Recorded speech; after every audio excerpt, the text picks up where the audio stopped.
तो आज हम लोग अध्याय 2 के क्लास 12 का जो बायोलॉजी शुरू किया, हम लोग जीव विज्ञान पढ़ रहे हैं। इसमें हम लोग दूसरे चैप्टर पढ़ेंगे, पुष्पी पादपों में लैंगिक जनन। एक लेक्चर लाइव क्लास ऐसा आया था आपको, लेकिन फिर भी मैं आपको क्या कर रहा हूँ, इस लेक्चर्स में दूसरे लेक्चर है, फिर भी मैं आपको रिकॉल करा देता हूँ कि उसमें क्या क्या पढ़ाया गया था आपको, ताकि आपकी बातों फिर से याद हो जाए।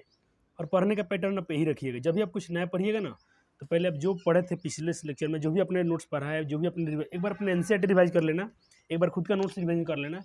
बायो में पूरा 100 में 100 आप कर सकते हैं। ये एनसीईआरटी से क्वेश्चन बाहर नहीं जाते। बायोलॉजी आपको बहुत शांत देगा। एनसीईआरटी अच्छे से पढ़ लीजिएगा ढंग से, आपका काम हो गया, पूरा कर लोगे अच्छे से नंबर। मैंने आपसे बोला था कि आप बुक भी थोड़ा पढ़ते रहना। जितने पुष्पीय पौधे होते हैं वो क्या होते हैं, आवृत बीजीय होते हैं, यानी क्या बोलते हैं, एंजियोस्पर्म होते हैं, बताया गया था उसमें। तो फटाफट एक बार से अपना नोट्स आपको रिवाइज करा देता हूँ। तो ये था अपना चैप्टर जिसका नाम था sexual reproduction in flowering plants. Flowering plants है क्या, कोई भी आपसे कभी बातें, पहले बेसिक बात तो ये रखना कि जितने फ्लावरिंग प्लांट्स होते हैं क्या होते हैं, एंजियोस्पर्म होते हैं, यानी आवृत बीजी होते हैं। और उनका डोमिनेंट फेज क्या होता है, याद रखिएगा, स्पोरोफाइट्स होता है। स्पोरोफाइट्स मैंने आपको क्या बताया था उस दिन, मैं थोड़ा फास्ट कर रहा हूँ तो आप समझ सकते हैं क्यों, क्योंकि चैप्टर को पिछले लेक्चर्स में करा दिए गए हैं। आप वहाँ से भी इस लेक्चर को देख सकते हैं, प्ले लिस्ट में डाल दिया गया उसको। और याद रखिएगा एंजियोस्पर्म जो होते हैं, और ये क्या होते हैं, इनका डोमिनेंट फेज क्या होता है, स्पोरोफाइट्स। और स्पोरोफाइट्स क्या होते हैं, डिप्लॉयड होते हैं। क्या होते हैं, डिप्लॉयड। डिप्लॉयड को हम लोग किस साइन से इस्तेमाल करेंगे इसमें, 2n, और n लिखेंगे हेप्लॉयड के लिए, यानी अगुणित के लिए n, और द्विगुणित के लिए हम लोग 2n, यानी इसको हम लोग डिप्लॉयड बोलते हैं। ठीक है। जो आप एक प्लांट्स देखने में, छोटा सा प्लांट्स दिखाया हूँ, इसमें जो उसका जो फ्लावर है उसमें क्या बनता है, स्पोर बनता है। फ्लावर में स्पोर बनता है, ठीक है, अच्छी बात है। और प्लांट्स में क्या दिखाया हूँ कि रूट दिखा रहा हूँ, स्टेम दिखाया हूँ, उसका रोज। तो ये देखिए यहाँ से यहाँ तक जितना उसका आकार है, जिसमें जिसके उसके सारे पूरा शरीर उसका स्पोरोफाइट्स कहलाता है। क्या कहलाता है, स्पोरोफाइट्स कहलाता है। अच्छी, इसका अध्ययन आप कहाँ करते थे, आप क्लास 11th में पढ़ते थे, मॉर्फोलॉजी प्लांट्स किंगडम, उसमें अपने यानी आकार के पादप जगत में अपने पढ़ा होगा। ये इसमें कितने कितने कैटेगरीज हैं, इसमें आते थे एल्गी, उसमें अपने पढ़ा होगा bryophytes, pteridophytes, gymnosperm, angiosperm. Angiosperm को ही फ्लावरिंग प्लांट्स बोला जाता है। ठीक है, इतना मैंने बताया था आपको। फिर बताता है फ्लावर क्या होता है, डिप्लॉयड होते हैं, मैंने बताया आपको इनका। और ये फ्लावर क्या, ये लैंगिक जनन का स्थान है, यानी सेक्सुअल रिप्रोडक्शन कहाँ होता है, फ्लावर में ही होता है। यानी पुष्पीय पदपों का जनन क्या है, फ्लावर ही है, फूल ही है। और प्लांट्स क्या होते हैं, स्पोरोफाइट्स होते हैं। ठीक है, उनके जो पार्ट्स होता है, उनके जो पार्ट्स होता है क्या होता है, स्पोरोफाइट्स होता है। और देखो, और एक बार तीसरा पॉइंट याद रखना है फ्लावर के संदर्भ में। तीसरा की पॉइंट आपका होगा कि मॉडिफाइड रिप्रोडक्टिव सूट, यानी उसका जो सूट होता है वहाँ से भी रिप्रोडक्टिव सूट करते हैं। फ्लावर इज, अब इसका यूजेस आपको एनसीईआरटी में अच्छे से बता दिखा कि हम लोग खुशी त्यौहार पर हम इसका यूज करते हैं, तो वहाँ से भी आप एक बार रीड कर लेंगे। एनसीईआरटी तो आपको पढ़ना ही पढ़ना है, मैंने इसका सिर्फ शॉर्ट में लिखा है कि आपको बातें क्लियर हो जाएगा। देखो ये यहाँ पर बात पर हो गया, तो इसमें एनसीईआरटी ने मेंशन कर रखा है कि पुष्प का अस्तित्व मात्र हमारे उपयोग के लिए नहीं है। सभी पुष्पी पादप लैंगिक जनन प्रदर्शित करते हैं। ठीक है, यानी सेक्सुअल रिप्रोडक्शन करते हैं, बात साफ है।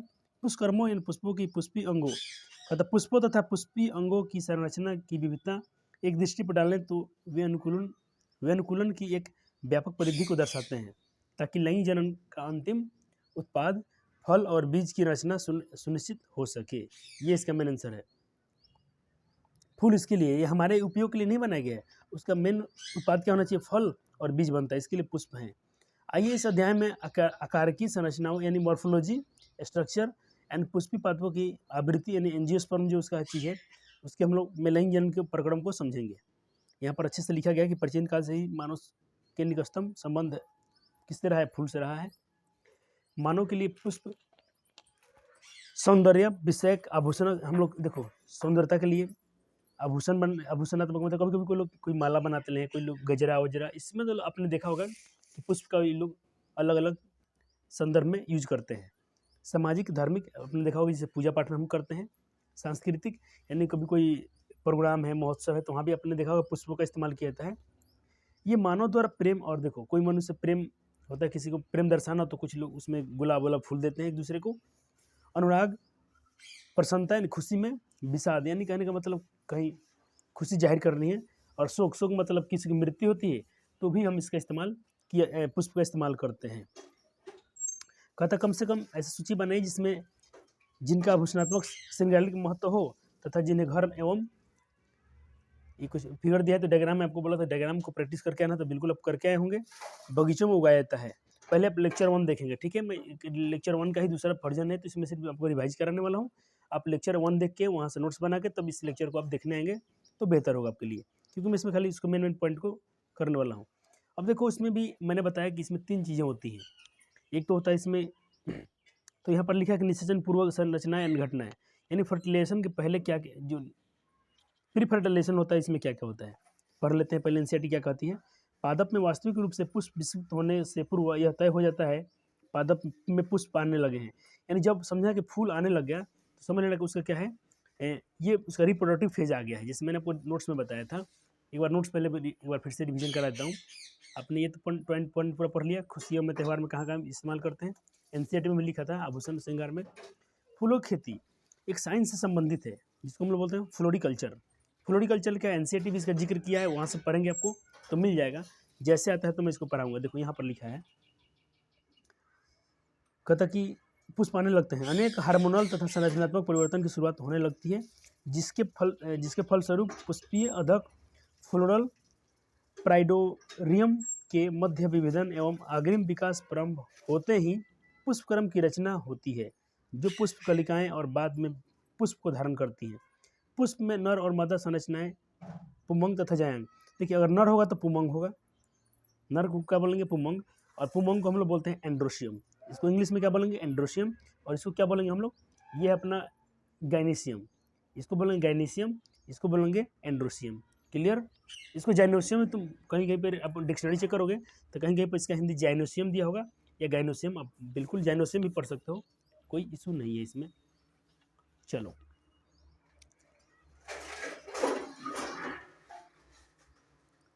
कहता विभेदित एवं विकसित रहती हैं। आप याद करें कि पुमंगों से भरपूर पुंकेसरों का गोला एक चक्कर नर जननांग का तथा स्त्री मादा जननांग का प्रतिनिधित्व करता है। अब यहाँ पर एक टॉपिक दिया गया जिसे हम पढ़ेंगे पुंकेसर के बारे में, यानी पुंकेसर बोले तो पुंकेसर को हम लोग बोलते हैं स्टेमेन। हम इसमें स्टेमेन के बारे में पढ़ेंगे। माइक्रोस्पोंजियम यानी लघु बीजाणुधानी तथा परागकण पोलन ग्रेन के बारे में आप पढ़ने वाले हैं, ठीक है। देखो पुष्प में, अब चलो पहले तो एक बार आपको, अच्छा मैं एक बता रहा था, ये कहाँ दिया है इसमें, जिससे पुष्प का ये करते हैं ना, खेती तो करते हैं विज्ञान से, वो क्या कहलाता है, और फ्लोरिकल्चर कहलाता है। मैंने कहीं पढ़ा था इसको। अच्छा, जैसे आता है नोट्स में, मैं आपको यहाँ पर एक बार रिकॉल करा दूंगा। पहले नोट्स ही आपको बताते हैं नोट्स में क्या है। अब बिल्कुल नोट्स बनाते चलेंगे, बाद में जब एनसीईआरटी फुल रीडिंग करेंगे ना, बातें आपको सारी उसमें मिल जाएंगी लेक्चर्स में आपको, और आपको खुशी होगी कि सारे आपके डाउट्स क्लियर है। ये पढ़ने का एक मेथड होता है और ये बहुत अच्छा खूबसूरत तरीका है कि आप ऐसे पढ़ते हो, ठीक है। आपने क्या जाना, आपने फ्लोरिकल्चर के बारे में क्या जाना था कि फ्लोरिकल्चर क्या है, एक साइंस है, एक तकनीक है, साइंस से संबंधित एक तकनीक है, जिसमें क्या होता है, फूलों को जन्माया जाता है, उगाया जाता है। जैसे मैंने ऑफलाइन में बच्चों से डिस्कस किया था कि मेरे पास एक मैरीगोल्ड का पुष्प था, यानी क्या बोलते गेंदा फूल था। उसको मैंने जब देखा, उसका अब वो क्या मोनोकार्पिक प्लांट से एक बार उसमें पुष्प आते हैं, उसके बाद उस प्लांट से क्या होती है, मृत्यु हो जाती है, सेंसरशिप उसका ये जाता है। तो मैंने क्या किया, फ्लावर को लिया, उसको जो सूख गया था उसको तोड़ के मिट्टी में डाला, थोड़ा सा उसमें क्या किया, पानी वानी डाला, तो उसमें देखा मैंने प्लांट्स आ गए हैं। मैंने आपको लेक्चर में भी दिखाया था, एक बार और दिखा देते हैं। देखिए, मैंने जैसे देखा कि मेरा पुष्प क्या है, मुरझा रहा है, और इसको मार्केट से खरीदे गया था। तो अब देखो मेरे पास इसमें से मैंने क्या सारे जो पुष्प थे उसको तोड़ दिया। जैसे इसको भी अगर क्या करेंगे, सॉइल में यानी मिट्टी में इसको कर देंगे ना, तो यहाँ से भी पुष्प आ जाएंगे। कैसे, अपने पास इसमें पोलन ग्रेन है, परागकण है। देखो इसको हम क्या करेंगे, तोड़ेंगे छोटे छोटे हिस्से में और तोड़ देंगे, तो जिसमें दिख रहा है ये सब जितने हैं ना, ये सब आ जाएंगे, प्लांट्स बन जाएंगे। ये इसको तोड़ के खाली क्या करना है, इस मिट्टी में डाल देना है। मैं आपको देखो कहाँ उगाया हूँ, देखो कितने प्लांट्स हैं इसमें, गिनोगे तो बहुत करीब करीब इसमें 40-50 से ऊपर हैं। देखो इनकी संख्या, जड़ में जाकर देख सकते हो, जड़ कितने इनके नीचे हैं, सारे प्लांट्स हैं ये। अब मैंने सबको यहाँ से क्या करूँगा, इसको 1-2 दिन के बाद सबको अलग अलग मिट्टी में डाल देंगे। तो मैं देखो यहाँ पे उगाया है, बहुत सारे उगाया था, कुछ मैंने यहाँ पे भी किया है, यहाँ भी देख रहे हैं, कुछ यहाँ भी उगाया हूँ। जहाँ जहाँ मेरे पास जगह मिला, स्पेस मिला, मैंने वहाँ पर। और ये तीसरा पेज मैंने 3-4 फूल लिया, देखो यहाँ भी बहुत सारे आ गए हैं, ये भी 3-4 दिन का माल है। और मैंने यहाँ भी किया है, तो यहाँ भी देखना 1-2 दिन में आ जाएंगे, क्योंकि यहाँ भी किया गया है। तो ये आ जाएंगे। अब इसको क्या करेंगे हम लोग, लगा देंगे, खूबसूरत बढ़ेगा, शोभा भी बढ़ेगा और पुष्प भी दिखेंगे। और देखो मैंने कितना किया, आपके पास मान लो घर पे स्पेस नहीं है, जगह नहीं है, तो क्या कीजिए, कोई डिब्बा उब्बा हो उसमें मिट्टी डाल देना, उसमें थोड़ा खाद वाद डाल के लगा सकते हो, आपकी खूबसूरती ही बढ़ जाएगी घर की। और एक आप साइंस का इस्तेमाल कर रहे हो, इसी साइंस को बोला जाता है फ्लोरिकल्चर। क्या बोला जाता है? फ्लोरिकल्चर। और जो इसका सबसे बड़ा भाग था, जो सबसे पहले उगाया था, ये जो तैयार हो रहा है, देखो अब इसमें क्या आ रहा है, बीज आना शुरू हो रहे हैं ये। अच्छा, इनका कौन सा एज है मैं बोलूँगा, देखो अभी तैयार हो रहे थे, तो तैयार हो रहे थे तो इस चीज़ को हम बोल रहे थे क्या, वेजिटेटिव एज, वेजिटेटिव प्रोपगेशन था, यानी इनकी काई की एज थी, जिसको हम लोग किशोरावस्था हम लोग में होता है, तो किशोरावस्था ये पार कर चुका है। अब देखो ना, इसमें ये आ रहे हैं, क्या बोल रहे हैं इसका, अब इसमें बड आ रहे हैं, कली आ रही है। अब ये किस चीज़ में चले जाएंगे, ये फ्लावरिंग फेज़ में आने वाले हैं, यानी रिप्रोडक्टिव फेज़ में आएंगे। अब इसके बाद से ये जनन कर सकते हैं, ठीक है, ये मैच्योर हो चुके हैं। अब इनका पुष्प आएगा, पुष्प को आप ऐसे लेंगे, तोड़ देंगे और उसको कहीं लगा देंगे, तो इसमें ये भी अब एक नया रिप्रोडक्शन कर सकते हैं, नई संतति के जन्म दे सकते हैं प्लांट्स। यानी अब ये वेजिटेटिव फेज़ को पार कर चुके हैं। अब ये किस चीज़ में आ रहे हैं, अब ये फ्लावरिंग फेज़ में आ रहे हैं, जिसका ये क्या है, जनन अंग बोला है, जनन, जो जनन फेज़ होता है, ये अवस्था में आ चुके हैं, ठीक है। तो आपको अब डाउट्स क्लियर हो चुका होगा, आपको फ्लोरिकल्चर समझ में आ गया होगा। फूलों से मतलब एक मतलब साइंस है, जिसमें क्या किया जाता है कि आप प्रजनन कराते हैं ना, उसका पालन भी बोल सकते हैं आप, जिसको इंग्लिश में ब्रीडिंग बोलेंगे। कल्टिवेशन यानी खेती करना, मैंने खेती टाइप से किया है, तो मिट्टी में लाया हूँ उसको, अब वहाँ से क्या करूँगा, तीसरा काम मार्केटिंग। हम चाहेंगे तो ऐसे कुछ पैसे भी अर्न कर सकते हैं ना, जैसे मैंने हम 200-300 पौधा लगा दिए, ठीक है। सिर्फ इस पुष्प की बात नहीं, मैं सिर्फ मैरीगोल्ड की बात नहीं कर रहा हूँ, मैंने हो सकता है गुलाब लगा दिए, बहुत सारे कोई पुष्प लगा दिया, मैं मार्केटिंग भी कर सकता हूँ। आपने देखा होगा शादी विवाह में, आपके घर में जब भी कोई फंक्शन हुआ होगा, तो आप फूल खरीद के लाते हैं कि नहीं लाते हैं, यानी आप मार्केटिंग करते हैं। तो ये एक साइंस है, जिसमें उगाया जाता है, उसकी खेती की जाती है, वहाँ से मार्केटिंग यानी कुछ पैसे भी आप अर्न कर सकते हो। और फूलों की व्यवस्था, लेकिन उसको अरेंजमेंट भी किया जाता है कि आप उसको कैसे रखोगे, ठीक है, उनका देखभाल भी करना पड़ेगा आपको। और ये इनके क्या थे, फ्लोरिकल्चर्स के फीचर्स थे। अब हम बात करेंगे एंथेसिस। ये तुम पूछ लेना किसी बच्चे से कि एंथेसिस क्या है, नहीं बता पाएंगे वो आपको, क्योंकि आपको जो भी यहाँ नोट्स प्रोवाइड किया जा रहा है, मतलब CUT यानी नीट लेवल का ये नोट्स है, तो आप बिल्कुल वहाँ टक कर दोगे उस बच्चे को, तो तुम समझो कि एक सस्ते में, कम समय में, अच्छा मतलब फ्री ऑफ कॉस्ट में। मेरे पास तो जो ऑफलाइन वाला है, तो मान लो चलो वो में कुछ पैसे भी देते हैं, उनको पढ़ाया भी जा रहा है सारे विषय।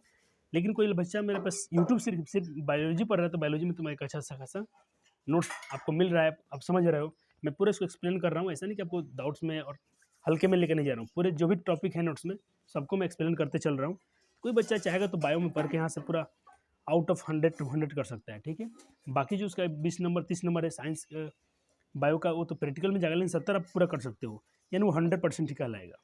एंथेसिस क्या होती है, तो देखो इसमें, इसको पहले हम पढ़ लेते हैं कि आपने लिखा है, फिर इसको हम समझने की कोशिश करेंगे।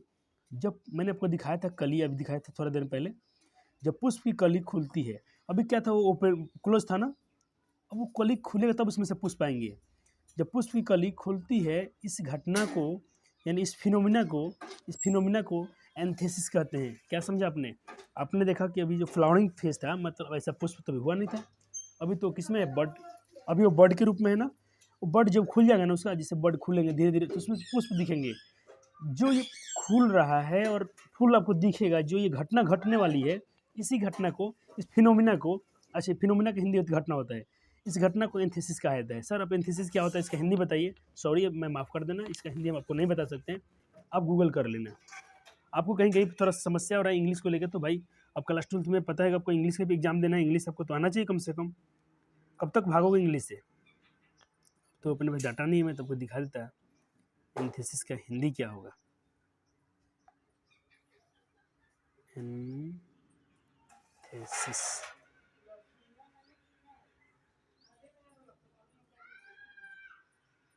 चलो ठीक है। अब बात करते हैं थोड़ा सा हम यहाँ पर फ्लावर के बारे में और बात। अब फ्लावर है क्या, इसका डिफिनीशन जानेंगे यहाँ पर कि पुष्प क्या है, किसे कहते हैं पुष्प। तो अब देख पा रहे होगे, मैंने बताया था बच्चों को थोड़ा इंग्लिश में पहले, flower is morphological and embryological marbles is called flower, यानी पुष्प रूपात्मक और भ्रूणात्मक रूप से खूबसूरत होते हैं, मार्बल होते हैं, इन्हीं को पुष्प कहता है, ऐसे साइंस कहती है। और NCERT में भी यही लाइन हूबहू चिपकाया गया है, रखा गया है। तो आप NCERT का पूरा 100% फोकस करोगे, और किसी बुक के पास जाने की आपकी जरूरत नहीं है। आपका एक डाउट अगर सर तो हम MCQ के लिए कहाँ जाएंगे, तो देखो MCQ के लिए कोई बुक बनी ही नहीं है। जितने क्वेश्चन MCQ फ्रेम होंगे कहाँ से होंगे, NCERT से होंगे। तो आपका कंसेप्ट क्लियर हो तो आप कर पाओगे। ऐसे में आपको बहुत सारे क्वेश्चन प्रैक्टिस कराने वाला हूँ, तो आप इसके लिए भी बिंदास रहना है, आपको टेंशन की जरूरत नहीं है, टेंशन की जरूरत नहीं है। चलो मैं एक बात कर लेता हूँ पहले, अब इसमें से कुछ बात कर लेते हैं। यहाँ तो हम थोड़ा दूर आ गए हैं, थोड़ा आगे मिल, हाँ यहाँ पर जिक्र किया गया है जो मैं आपको पढ़ा रहा था कब से। देखो ये फ्लोरिकल्चर के बारे में था ना नंबर में। देखो तो बगीचों में उगाया जाता है फूलों को। आप 5 उन पुष्पों का भी पता करें जो आपके परिवार द्वारा सामाजिक सांस्कृतिक उत्सव के दौरान उसका उपयोग करते हैं। अब जब हम लोग फैमिली वाले जिस फूल का यूज़ करते हैं, आपने तो देखा होगा अड़हुल का हो गया, और एक कनैल का जो फूल है ना पीला पीला होता है, ये हो गया, गेंदा फूल हो गया। इसका तो हम लोग घर वाले हम लोग इस्तेमाल करते हैं, तो इनका आपको नाम दे देना है। ऐसे ही पता करने के लिए बोला गया है, इसका मतलब एक्टिविटी है ये। क्या आपने कभी पुष्पों की खेती यानी पुष्पों की खेती करने की प्रक्रिया क्या बोलते हैं, फ्लोरिकल्चर, या पुष्प कृषि के बारे में सुना है? तो कभी आपसे पुष्प कृषि बोला जाए या फ्लोरिकल्चर बोला जाए, समझ लेना कि पुष्पों की खेती की बात हो रहा है। इसका क्या तात्पर्य है? तो तात्पर्य मैंने पूरा बता दिया था, यहाँ पर पूरा मेंशन किया। देखो एनसीईआरटी जितना क्वेश्चन आपसे करने वाली है फ्लोरिकल्चर में, इसका क्या तात्पर्य है, तो ये साइंस से संबंधित है। इसमें उगाया जाता है, फूलों की खेती की जाती है, मार्केटिंग की जाती है, उसकी अरेंजमेंट की जाती है। जितने मतलब कोई क्वेश्चन का डाउट बचेगा नहीं आपका। हाँ पहले मेरा लेक्चर देख लो, फिर से एक बार तुम क्या कर सकते हो, थोड़ा पहले से एनसीईआरटी पढ़ के आ सकते हो, बहुत खूबसूरत रहेगा। फिर नोट्स में एक बार लेक्चर देखो, नोट्स बना लो, फिर से एक बार एनसीईआरटी रीडिंग कर दो। सर हम इतना मेहनत करेंगे, बिल्कुल ऐसे ही किसी के 100 to 100 नहीं आते हैं। बच्चे जो मेहनत करते हैं तो उन्हीं को ये सारे नंबर मिलते हैं।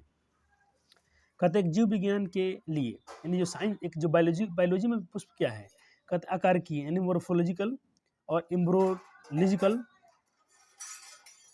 क्या है, मार्बल हो इनको तथा लाइन जनन स्थल है, यानी उसमें सेक्सुअल रिप्रोडक्शन होता हो, इसे हम लोग फ्लावर कहते हैं। आपने कहाँ पढ़ा होगा, अपने क्लास 11th में इसको पढ़ के आप आए हैं, और पुष्प के विभिन्न अंगों के बारे में आप जानते होंगे। और आपको चित्र 2.1 कहता देखिए और थोड़ा उसमें गौर कीजिए। तो हम चित्र 2.1 आपको यहाँ पर कराने वाले हैं। अब यहाँ से इस फिगर को आपको बना लेना है। डायग्राम छोटा नहीं होगा, थोड़ा यहाँ से लेकर छोटा कर देते हैं तो आपको दिख जाए पूरा। देखो तो ये रहे 2.1 के बाद। तो इसमें आपको जानना चाहिए कि ये वर्तिका आग्र क्या है, वर्तिका क्या है, ठीक है, फिलामेंट्स क्या है, परागकोश यानी क्या बोलते हैं इसको एंथर मतलब हाँ एंथर ये होता है, ठीक है, और पंखुड़ी और बाह्यदल और ओवरी, ये जो नाम दिए हैं इनका बोलते थोड़ा आप अध्ययन करें, जानें इनके बारे में। आपको नो टेंशन लेना है, अगर क्लास 11th भी नहीं पढ़े हैं तो आपको यहाँ पर पूरे जीरो से बेसिक हम करा देंगे, टेंशन की जरूरत नहीं है। अभी हम लोग लेक्चर 1 का ही रिवीजन कर रहे हैं, ठीक है। तो ये शुरू का 10-20 मिनट आप कर लेंगे, हम 15-20 मिनट में पूरा चैप्टर का रिवीजन करा देंगे। सभी पुष्पीय पौधों का में क्या होता है, लिंग जन्म कंपल्सरी होता है, शो करते हैं। किसको शो करते हैं, जितने पुष्पीय पौधे हैं यानी जितने क्या बोलते हैं, जितने एंजियोस्पर्म प्लांट्स हैं, और कौन सा रिप्रोडक्शन अपनाते हैं, सेक्सुअल रिप्रोडक्शन। किसको, सेक्सुअल रिप्रोडक्शन। पौधों में लैंगिक जनन के फेज निम्नलिखित हैं। पहला होता है वेजिटेटिव फेज, जो मैंने आपको दिखाया था, जो पौधे मेरा क्या था, जो मेरा मैरीगोल्ड का पौधा क्या तैयार हो गया था, अब उसमें कली आने वाला है, यानी फ्लावर आने की तैयारी हो चुकी है, यानी इस फेज को पार करने वाला है, इस फेज में आने वाला है, यानी वो रिप्रोडक्टिव फेज में आने वाला है। अब वो वहाँ से बच्चे जन्म दे सकता है, रिप्रोडक्शन कर सकते हैं, ठीक है। एक इनके बाद क्या होगा, जब सारे पुष्प आ जाएंगे, अब उनके एक मृत्यु की अवस्था आएगी, जिस मतलब बूढ़े हो जाएंगे, उसको पास्ट रिप्रोडक्टिव फेज बोला जाता है, या सेंसेसिव फेज ही बोला जाता है। आपसे क्वेश्चन में कर रहा हूँ यहाँ पर, इस क्वेश्चन का थोड़ा आप आंसर करने की कोशिश करना। देखो आपसे क्वेश्चन किया जा रहा है यहाँ पर, जो स्पोरोफाइट होता है, मैंने पहले आपको दिखाया स्पोरोफाइट क्या होता है, फूल से लेकर स्टेम तना जितना उसका पार्ट है शरीर का, उससे बोलते हैं स्पोरोफाइट। और स्पोर कहाँ बनते थे, फ्लावर में। पढ़ा था। चलो, और स्पोरोफाइट्स क्या होते हैं, डिप्लॉयड होते हैं। तो इनका जो डिवीजन होगा इसमें क्या होगा, एक और क्वेश्चन, जो गैमेटोफाइट्स है ये हेप्लॉयड होते हैं, तो इनमें कौन सा डिवीजन होगा, इसमें अर्धसूत्री, चल हिंदी में सुन लो, अर्धसूत्री होगा समसूत्री होगा, इसमें अर्धसूत्री होगा समसूत्री होगा। तो इसका आपको देखिए जो डू है ना, तो आप अपने पढ़ा पर क्या पढ़ा था, जो गैमेट्स बनते हैं ना, गैमेट्स ऑलवेज आर हेप्लॉयड, क्या होते हैं, हेप्लॉयड, यानी 2n है तो इधर आके n हो जाएगा। गैमेट्स क्या होते हैं, हेप्लॉयड होते हैं। तो 2n को n बनने के लिए यहाँ पर क्या करना पड़ेगा, क्रोमोसोम नंबर को हाफ करना पड़ेगा, यानी यहाँ पर क्या होगा, अर्धसूत्री विभाजन, क्या हो जाएगा, अर्धसूत्री विभाजन। तो अर्धसूत्री विभाजन को हम क्या बोलते हैं, मियोसिस, क्या बोलते हैं, मियोसिस।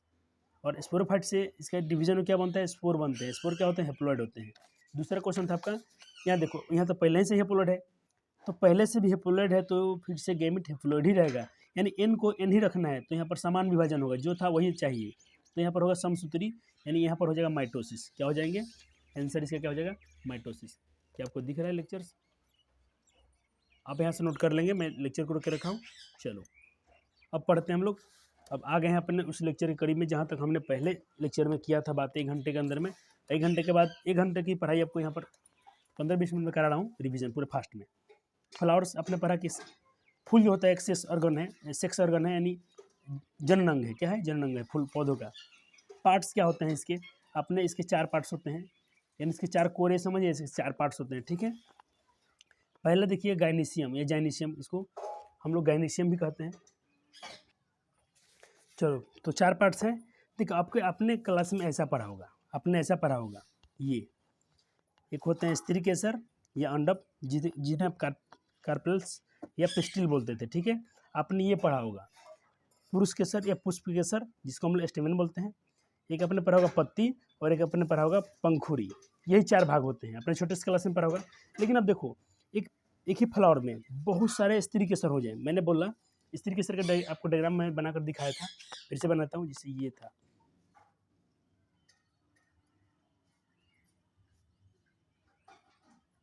ये एक स्त्री केसर है, लेकिन एक ही पुष्प में देखे ना बहुत सारे स्त्री केसर होता है। अगर इसका हम थोड़ा खाली ऑपरेशन देखें ना, इसमें बहुत सारा स्त्री केसर मिल जाएंगे देखना, और बहुत सारे इस सब में है। देखो ये तो एंथर है, ये तो पुरुष केसर है, पराकन है, ये वाला ये पराकन था। ये क्या था? पराकन था, उसका जो हिस्सा था। लेकिन इसमें बाकी जो थे देखना, ये इसमें और स्त्री केसर भी है। ठीक है, मैं आपको दिखा रहा हूँ, देख लो। ये सब क्या है? स्त्री केसर है। क्या है? स्त्री केसर।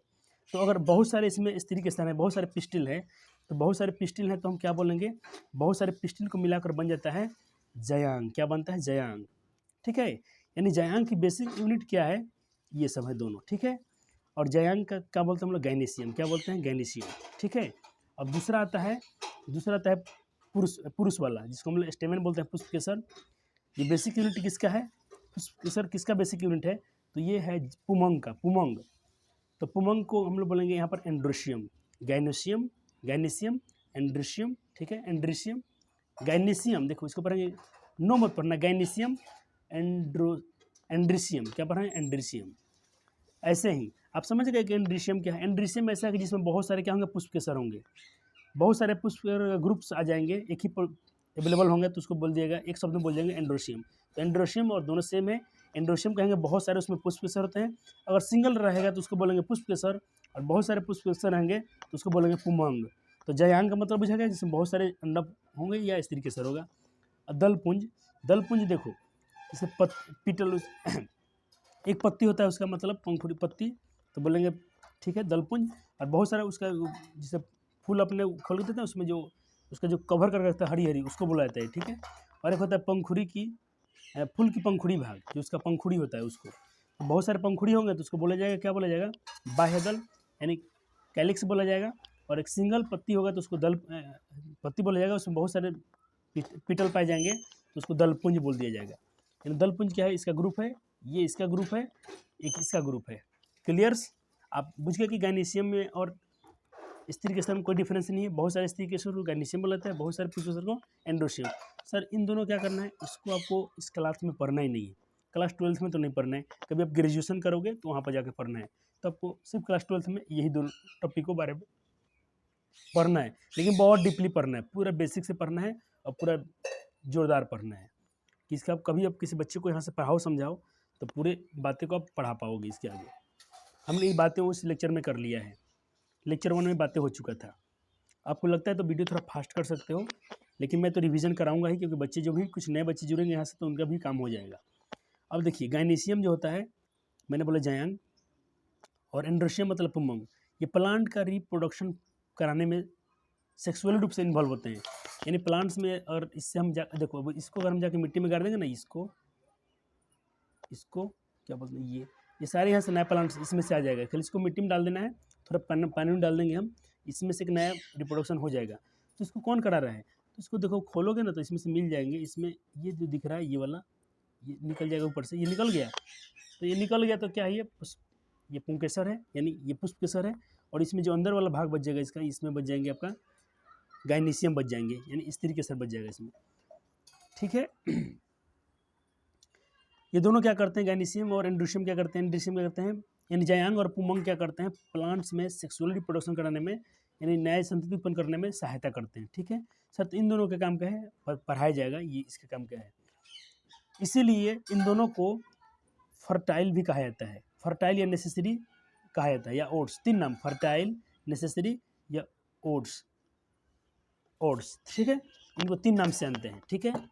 फर्टाइल के हिंदी उपजाऊ होता है, नेसेसरी मतलब आवश्यक होते हैं, ये दोनों होना आवश्यक है। अब ये जो तो आपके थे कोरेला यानी दलपुंज और बाह्य दलपुंज, इनका क्या काम है, तो देखो कोरेला जो होता है दलपुंज और बाह्य दलपुंज ये रिप्रोडक्शन में सेक्सुअल रूप से शामिल नहीं होते हैं, इसलिए इन्हें फर्टाइल कहा जाता है, इन्हें सर्टाइल कहा जाता है, ठीक है। आप इसको भी याद रख सकते, ये नेसेसरी है तो ये एसेसरी है, ठीक है। और ये क्या है, ओट्स है, ये नॉन एसेंशियल है, नॉन एसेंशियल है, इसको पढ़ते हैं एसेंशियल, एसेंशियल नहीं पढ़ेंगे, नॉन एसेंशियल, इसकी कोई आवश्यकता नहीं है, इन दोनों की कोई आवश्यकता नहीं है, ठीक है, क्योंकि क्या है सेक्सुअल रूप से रिप्रोडक्शन करने में सहायता नहीं करते हैं। अब मैंने यहाँ पर आपको एक प्यारा सा डायग्राम बनाया हूँ, कोशिश किया हूँ कि आपको कुछ समझ जाए यहाँ से। आप ये देखिए ग्रीन वाला वर्ड जो थैलेमस है, जिसको पुष्पासन कहा जाता है, और ये क्या है, रिसेप्टल भंडार, यहाँ पर इसको रिसेप्टल भी बोला जाता है, भंडार भी बोला जाता है इसको। ये क्या है इसका, जो इसमें आप ग्रीन एक दिखाया हूँ ओव्यूल, ओव्यूल के अंदर क्या दिखाया हूँ, पहले आप ऐसे पढ़ें इसको, ये था एंथर, ठीक है। ये क्या है, जिस एंथर जिस पर टिका हुआ है, ये क्या है, फिलामेंट्स, क्या है, फिलामेंट्स। ये वाला को बोलेंगे, ये वाला जो ऊपर वाला चीज़ है ये क्या है, वर्तिकाग्र, और ये जो इसका ये वाला वर्तिकाग्र है, ये वाला हिस्सा क्या है, स्टाइल है, वर्तिका है, और ये वाला क्या है इसका, ओवरी है यानी अंडाशय है, अंडाशय में क्या है, बीज है, सीड है, ठीक है। और ये क्या है, स्त्री केसर वाला भाग है, स्त्री केसर में ये वाला भाग है, ये सब, ठीक है। और इतना ही आपको पढ़ाया गया था, मैं बोला था पढ़ा रहा हूँ, चिंता मत, ये सारे चैप्टर पूरा तोड़ के पढ़ा देंगे, फिर आपको कभी डाउट्स नहीं रहेगा। देखना मैं क्या बोला, अगर ये वाला डायग्राम तो बिल्कुल बुझेगा, ये स्त्री है, अगर ये अकेला है तो इसको बोलेंगे स्त्री केसर या अंडप, ठीक है। लेकिन एक ही पुष्प में देखो बहुत सारा स्त्री केसर आ गया, तो मैंने क्या बोला, इसको आप गैनीशियम बोल देंगे, क्या बोलेंगे, गैनीशियम यानी जायांग कहेंगे। ऐसे ही एक एंथर है, एक पुरुष बोले, एक क्या है, स्टेमन है, तो इसको पुरुष पुंकेसर बोलेंगे या पुष्पकेसर बोलेंगे। लेकिन 2 एंथर आ गए, 2 से अधिक आ गए, इसके ग्रुप आ गए बहुत सारे, तो इस ग्रुप को हम बोलेंगे एंड्रीशियम। तो एंड्रीशियम और गैनीशियम आपको समझ में आ गया।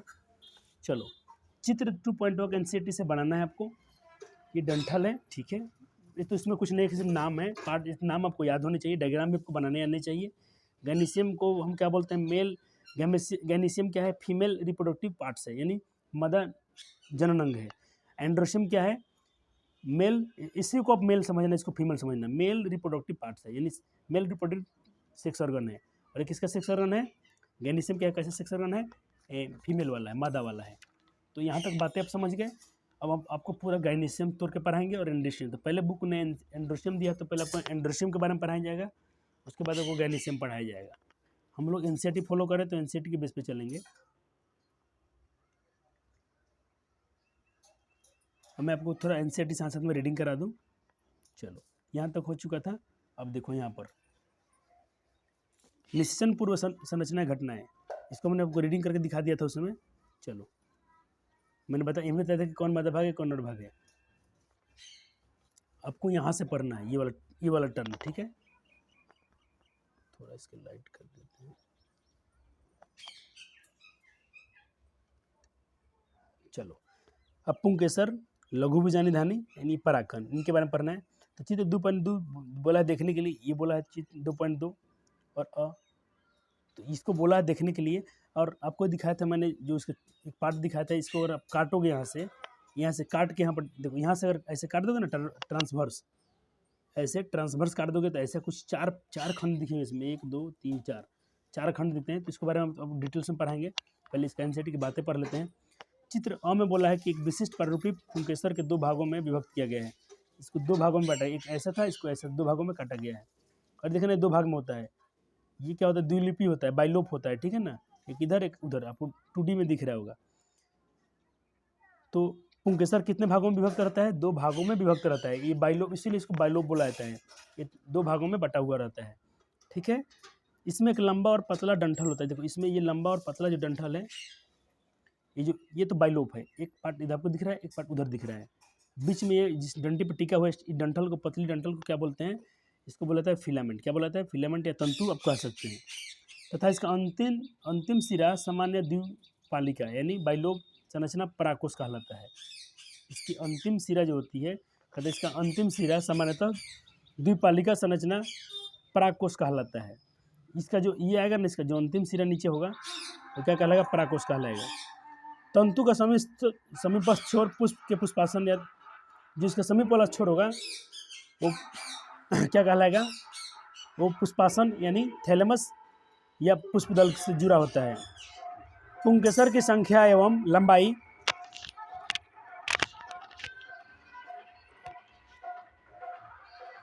कहते हैं इनकी संख्या और लंबाई विभिन्न प्रजाति के पुष्पों से भी भिन्न होती है। अगर आप इस 10 पुष्पों में प्रत्येक भी मतलब देखो इनकी आपने इस पुष्प में देखा तो जरूर नहीं है कि ये जो एंथर और ये जो होते हैं गाइनिसियम इनकी लंबाई सेम मिले। हर पुष्प में इसका साइज अलग अलग मिल सकता है, या एक ही पुष्प में देखेंगे तो हो सकता है अलग अलग मिल जाए आपको। ठीक है, यही बात इसमें लिखा गया कि इनकी लंबाई अलग अलग होती है। पुंकेसर एकत्र करें, कहता कि बहुत सारे आप ऐसा क्या कीजिए, पुंकेसर को इकट्ठा कीजिए, उसको एक जगह इकट्ठा करें और एक स्लाइड पर रखें, एक पेपर पर रख के उसको आप स्टडी करें, देखेंगे आप तो इनके आकार में बहुत सारी आपको वेराइटी मिलेगी, विभिन्नता मिलेगी, डिफरेंसेस मिलेगा इसमें।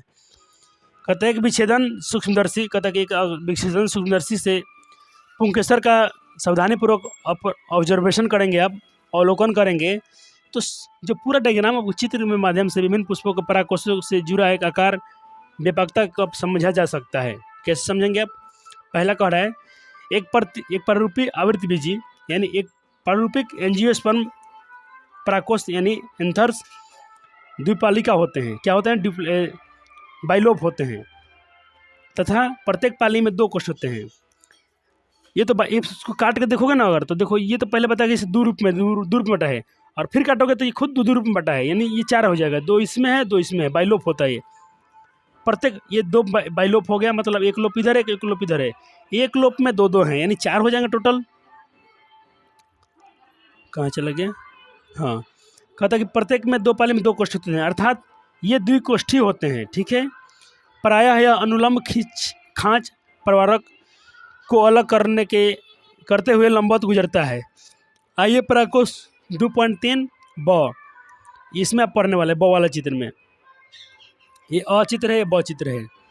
ब में ट्रांसवर्स काट जो दिया गया इस प्रकार के उत्तकोष से संयोजन को समझें। एक पराकोष की द्विपालित प्रकृति पराकोष के अनुप्रस्थ पराकोष द्विपालिक के अनुप्रस्थ काट में बहुत ही पृथक और सुव्यवस्थित होती है।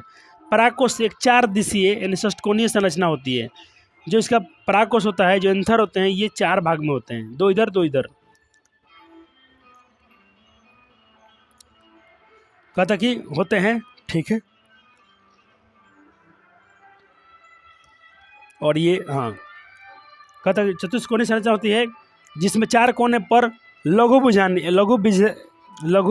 बीजाणुधानी यानी माइक्रोस्पंजियम समाहित होते हैं, जो प्रत्येक पाली में 2 होती हैं। यह लघु बीजाणु यानी यह माइक्रोस्पंजियम आगे विकसित होकर परागपुटी यानी पॉलन सैक बनाते हैं। क्या बनाते हैं? पॉलन सैक्स बनाते हैं।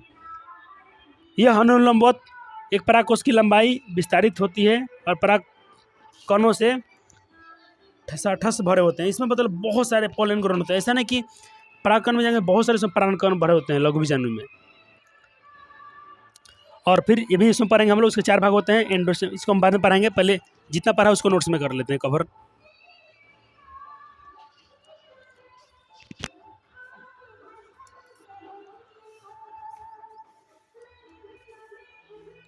अगर आपको थोड़ा साउंड दिख रहा हो तो उसकी थोड़ा माफ़ी चाहेंगे हम, क्योंकि देखो जैसे भी लाइट नहीं था तो मैं वीडियो रिकॉर्डेड कर लेता हूँ, और जैसे लाइट आएगा वाईफाई चालू हो जाएगा तो आपको वीडियो अपलोड कर दिया जाएगा। ठीक है, तो कुछ आज बाजू में शादी होती है तो साउंड आ रहा हो तो उसके लिए माफ़ कर देंगे। ऐसे कोशिश किया हूँ कि साउंड कम आए आपको, लेकिन फिर भी चलेगा, मेरा आवाज़ आपको पूरा दिख रहा होगा। देखिए पहले हम लोग पढ़ेंगे अब एंड्रोशियम के बारे में। इसे मेल सेक्स ऑर्गन भी कहता है, नर जनन अंग है, पहला पॉइंट। दूसरा पॉइंट, ये reproductive parts of the flower है, पुष्प का नर जनन अंग है। इसकी बेसिक यूनिट क्या होता है? स्टेमन होता है, बहुत सारे स्टेमन मिलेंगे ना तो उसी को एंड्रोशियम बोला जाता है, एंड्रीशियम बोला जाता है। ठीक है, ठीक है पुंकेसर। और देखो इसमें क्या होता है, इसमें कंजिस्ट ऑफ 2 पार्ट्स, इसमें 2 पार्ट होते हैं, एक होता है एंथर यानी पराकोस और एक होता है फिलामेंट्स। फिलामेंट मतलब जो पतली डंडी थी ना, ठीक है, एक फिलामेंट कैसा होता है, लंबा और पतला डंठल होता है। अब पराकोस तो है ये। पहले आप इसको डायग्राम में यहाँ देख लेंगे, मैंने दिखाया कि एक में क्या है, दो बाइलोप होते हैं, क्या होते हैं, बाइलोप होते हैं। और डिस्टलैंड देखना। और इसमें एक बात आपसे पूछा जाए, अगर एंथर ये हो गया, सही है, ये फिलामेंट हो गया। और इसमें 2 जो होता है ना, अपने पढ़ा के प्रत्येक में 2 होते हैं, प्रत्येक 2 कोष्ठ होते हैं। और इसी कोष्ठ को थीका बोला जाता है। क्या बोला जाता है, थीका, थीका। क्या पढ़ेंगे इसको, थीका। यानी इसमें कुल 4 थीका होता है, एक बाइलोप में 2 और दूसरे बाइलोप में 2। ठीक है, अब देखो स्टेमेन जो होता है यानी पुष्पकेसर होता है, ये कहाँ होता है, ये किस पर होता है, समीपस्थ होता है, यानी प्रोक्सिमल एंड पर होता है। यानी जो फिलामेंट यहाँ पर खत्म होता है, यहाँ पर कौन होता है, यहाँ पर स्टेमेन होता है। और इसके अंतिम बिंदु पर ये देखिए, यहाँ से यहाँ तक क्या है, ये फिलामेंट्स है। तो इसका एक सिरा हो गया और फिलामेंट का अंतिम सिरा हो गया। तो पहला सिरा पर जिसका जो समीपस्थ सिरा है, यहाँ पर स्टेमेन है। और इसके आखिरी सीमा पर इसको डिस्टलेंट बोलता है, दूरस्थ। इसको हिंदी में क्या बोलते हैं, दूरस्थ, या इसको अंतिम बोल सकते हो, दूरस्थ, दूरस्थ, या इसको आप अंतिम सिरा बोल सकते हो। अंतिम सिरा पर क्या है, एंथर है, कौन है, एंथर है। और स्टेमन क्या है, एक्सिमल प्रोक्सिमल एंड पर है। ठीक है, यहाँ से क्वेश्चन पूछा था, इसको आप याद रखेंगे। चलो, अंतिम सिरा यानी टर्मिनल सामान्यतः द्विपालिका संरचना यानी बाइलोब्ड होते हैं, स्ट्रक्चर होता है। और वो क्या कहलाता है, जो अंतिम सिरा होता है वो पराकोस कहलाता है। अंतिम सिरा है ये समिस्थ है। समय सिरा क्या होता है, बाइलोप होता है। और यही क्या कहलाता है, यही कहलाता है एंथर, यही क्या कहलाता है, पराकोस कहलाता है। पराकोस में क्या होते हैं, 2 थीका होते हैं, 4 उसमें थीका भी होते हैं। ठीक है, अब यहाँ पर ऐसे प्रश्न कर लिए। चलो मैं एक बार नोट्स दिखा दूँ, पूरा आपको छूट तो नहीं गया इसमें कुछ, पूरा आपको लिख लेना है। हाँ, तो पूरा मेरा राइटिंग आपको दिख रहा होगा। आई लाइट नहीं है तो इसलिए मैं थोड़ा शाम को ही वीडियो शूट कर रहा हूँ कि पता ना लाइट कब आए कब ना आए। चलो, अब आपसे क्वेश्चन पूछ लिया जाए कि जो एंथर होता है कहाँ पर आता है, प्रोक्सिमल एंड्स पर कि डिस्टल एंड पर, यानी समीपस्थ की दूरस्थ। अब इस डायग्राम में आंसर छिपा है, आप खोज लेना। ठीक है, चलो नोट, प्रोक्सिमल जो एंड होता है यानी जो उसका जो समीपस्थ होता है, वहाँ क्या होता है, वहाँ थैलेमस, वो ये किससे जुड़ा रहता है। आपने पढ़ा जो डिस्टेंस होता है उससे कौन किससे जुड़ा हुआ है, उससे जुड़ा है एंथर। लेकिन प्रोक्सिमल एंड से कौन जुड़ा है, इससे जुड़ा है पुष्पासन यानी थैलेमस जुड़ा है, या पत्ती जुड़ी होती है, क्या जुड़ी होती है, इसकी पत्ती। नीट में पूछा गया प्रश्न, ये क्वेश्चन को नीट में पूछा गया था सर। ठीक है, तो देखो नीट और जब ये होता है ना थोड़ा एडवांस लेवल के जो कम्पिटेटिव एग्जाम, इसमें क्या होता है, बस थोड़ा डेप्थ की पढ़ाई होती है। जब बोर्ड की एग्जाम, बोर्ड की तैयारी करते हैं वही पढ़ाई उसमें भी होता है, लेकिन वहाँ थोड़ा पूरा गहराई में बच्चे को पढ़ना पड़ता है। पूरा एनसीईआरटी का लाइन बाय लाइन आपको दिमाग में होना चाहिए। अब बाकी विषय में आपका फिजिक्स, केमिस्ट्री, बायो भी आपको बहुत तगड़ा लेवल का होना चाहिए, तब उस आप एग्जाम को क्रैक कर पाते हो। यानी बोर्ड से कहीं 10 गुना बच्चे उसके तेज होते हैं। तो सोचना, जो बच्चा नीट की तैयारी कर रहा है प्लस बोर्ड का एग्जाम देने वाला है, तो जाहिर सी बात आपसे ज़्यादा स्कोर करेगा वो। चलो ठीक है, अब स्टेमेन पढ़ लेते हैं।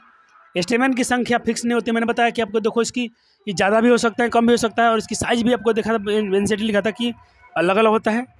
ठीक है, एक प्रारूपी आवृत्तबीज पराकोष द्विपालिक होते हैं यानी बाइलोब्ड होते हैं, तथा प्रत्येक में क्या होते हैं, प्रत्येक लोब में कितने, 2 कोष होते हैं।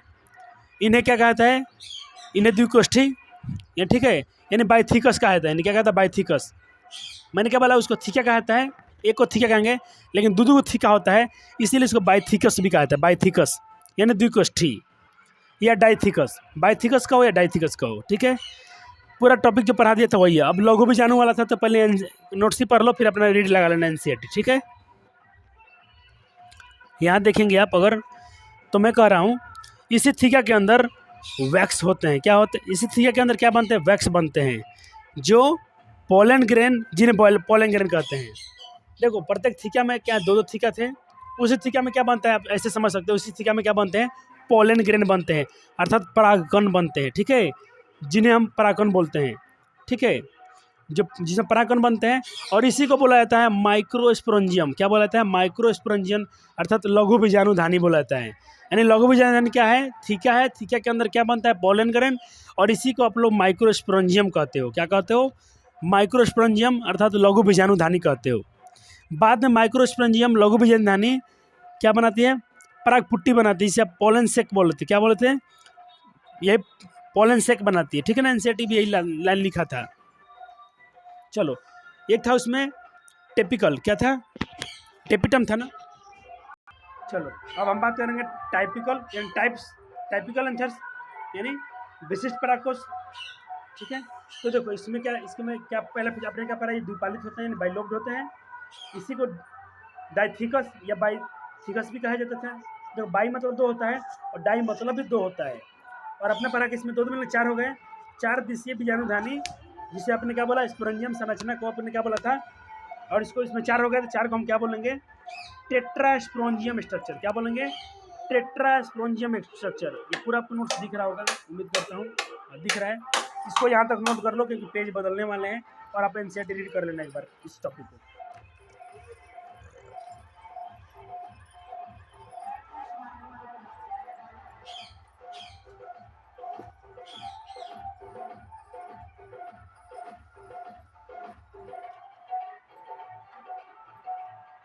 चलो, अब पढ़ते हैं। जो चारों स्पोरेंजियम थे, 4 कोनों पर होते हैं। कितने कोण पता है? 4 कोण पर। 1 कोण, 2 कोण, 3 कोण, 4 कोण। और डायग्राम देखना, उसमें चारों कोण पर होते हैं, ठीक है। वहाँ पर आपको चित्र 2.2 एनसीईआरटी बनाना है। और पुष्प अनुक्रस्ट काट दिखाया गया था, अ ब दोनों, इसे मैंने यहाँ बनाया भी है, यहाँ काट दिया गया था। तो यहाँ पर 4 एंथर्स वाल लेयर होते हैं। एंथर्स में कितने वाल लेयर होते हैं? 4 होते हैं। इन चारों के बारे में डिटेल्स हम पढ़ने वाले हैं, ठीक है। तो ये एनसीईआरटी इसको बना कर रखिए। मैंने इसको जूम करके यहाँ बनाया है, ताकि आपको लेयर अच्छे से समझ में आ जाए। अगर आपने एनसीईआरटी रीड किया होगा, मैंने आज ऑफलाइन कराया था बच्चे को रीड, तो वहाँ पर उनको बताते हैं कि जो एंथर्स की जो सबसे बाहरी त्वचा होती है, जो एंथर की सबसे बाहरी त्वचा होती है, उसे बोला जाता है एपिडर्मिस। क्या बोलते हैं? एपिडर्मिस। हिंदी बाह्य त्वचा होती है। एपिडर्मिस के जो नीचे उसके अंदर वाला जो लेयर है, उसको बोलते हैं एंडोथेसियम। क्या बोलते हैं? एंडोथेसियम, यानी इसको एंडोथेसियम बोलेगा। इसको हिंदी होता है एंथोसियम होता है। हिंदी में इसका एंथेसियम है। दिखा देते हैं आपको पढ़ के एक बार।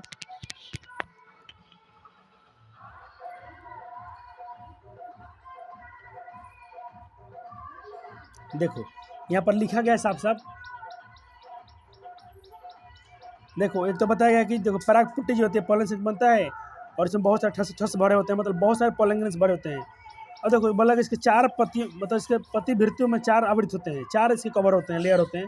एक होता है एपिडर्मिस, एक होता है एंडोथेसियम, यानी इसका हिंदी होता है अंथोसियम। यही याद रखना, ये अच्छा है, ये थोड़ा मुश्किल है। एंडोथेसियम, ये आपको अच्छा रहेगा।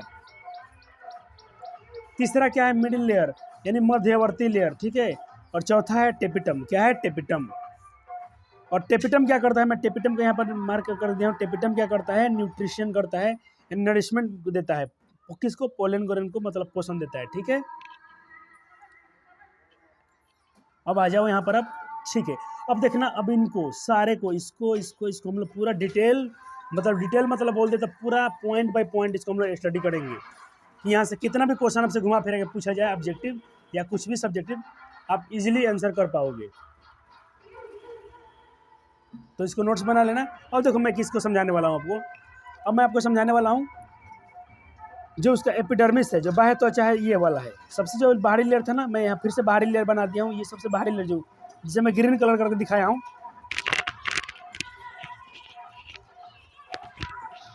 जो बाहरी ग्रीन लेयर है, इसको क्या मैंने बोला? एपिडर्मिस बोल रखा है। और ये क्या होता है? आउटर मोस्ट लेयर होता है, सबसे बाहरी लेयर होता है। और ये क्या करता है? ये प्रोटेक्शन यानी सुरक्षा प्रदान करता है। किसको? ये जो अपने पढ़ रहे हैं एंथर को ये सुरक्षा प्रदान करता है, ठीक है। उसका दूसरा लेयर अपने पढ़ा, जो उसके अंदर वाला लेयर था, ये था एंडोथेसियम। क्या था? एंडोथेसियम। ये क्या होता है? सिंगल लेयर होता है। ये भी सिंगल लेयर होता है, एक ही लेयर होता है। देखो, एक बार और ये एक बार, ये मल्टी लेयर होते हैं। जो मिडिल वाले थे ना, ये मल्टी लेयर होते हैं, 2-3 लेयर इसमें पाए जाते हैं। सिंगल लेयर है, सही है। दूसरा पॉइंट, ये सेल्यूलोज की उपस्थिति में इसमें क्या होता है? सेल्यूलोज होता है, और सेल्यूलोज की उपस्थिति के कारण ये रेशेदार गढ़ापन होता है, ठीक है। और ये सेलुलोज क्या करेगा भाई, ये सेलुलोज की थिंकिंग के यानी जो थिकनिंग होती है, यानी इसकी जो मोटाई होती है सेलुलोज की, जिसमें मोटाई होती है, जो जल को ऑब्जर्वेशन करने में मदद करता है, जल को सोखता है, ठीक है। और जल सोखता है, इसीलिए इस वाल को क्या बोलाता है, इसको बोलाता है हाइग्रोस्कोपिक। क्या बोलते हैं, हाइग्रोस्कोपिक, ठीक है। चलो चौथा पॉइंट, यह देखो तुम अब ऐसे पॉइंट पॉइंट लिखोगे ना तो कोई लंबा, देखो इसमें एनसीईआरटी में लंबा कहानी दिख रहा था ना, अब उसके अपने क्या क्या छोटे छोटे मैं अपने नोट्स बना लिया, तो पॉइंट्स आपको इजीली याद हो जाएंगे, स्टडी करने में भी सुविधा होती है। साउंड ज़्यादा है तो मैं लेक्चर ज़्यादा नहीं करने वाला हूँ, थोड़ा सा पढ़ा के वीडियो कहीं पर एंड करेंगे, और जैसे मौसम मतलब सिचुएशन अच्छा रहेगा आपको वीडियो अपलोड किया जाएगा, ठीक है। चलो खाली हम क्या करते हैं, ये बाहरी लेयर को पढ़ लेते हैं, चारों लेयर को थोड़ा फटाफट पढ़ लेते हैं, बाकी इसका हम थोड़ा और बारे में आगे ज़्यादा पढ़ेंगे हम।